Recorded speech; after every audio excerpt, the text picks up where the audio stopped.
Bismillahirrahmanirrahim.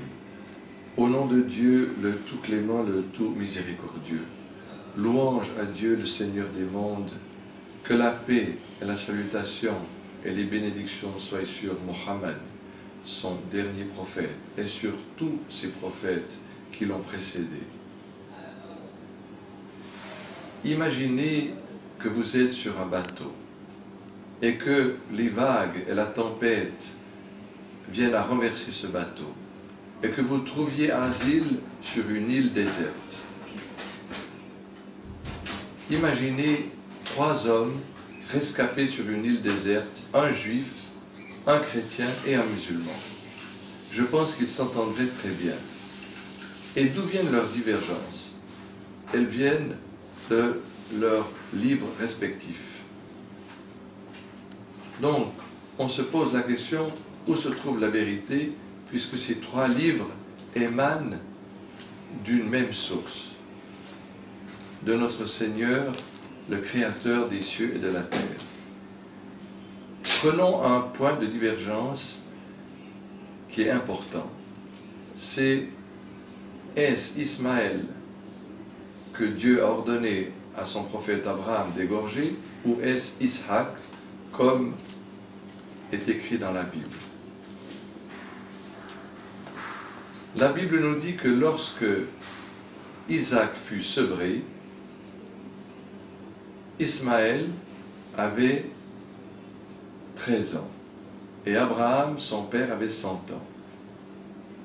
Et Dieu ordonne à son prophète: égorge ton fils unique, nous dit la Bible.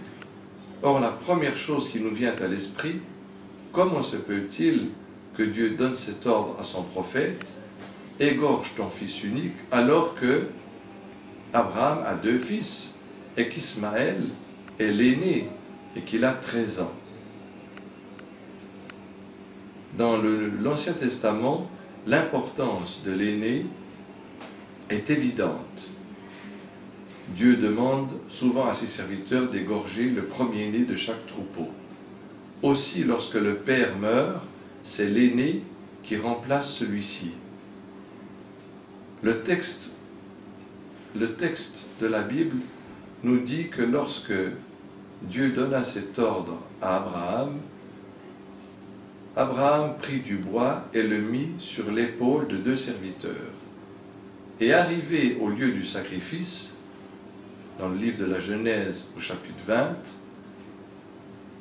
Abraham prend le bois et le pose sur les épaules d'Isaac, qui a environ 2 ans, car le sevrage, le maximum, atteint l'année de 2 ans. N'était-ce pas plutôt Ismaël, qui avait 15 ans, qui était capable de porter le bois de 2 serviteurs plus tôt?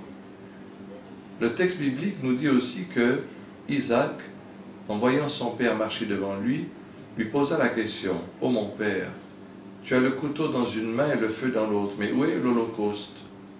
N'était-ce pas aussi Ismaël qui pouvait s'exprimer comme un adulte qui avait 15 ans, qui questionna son père?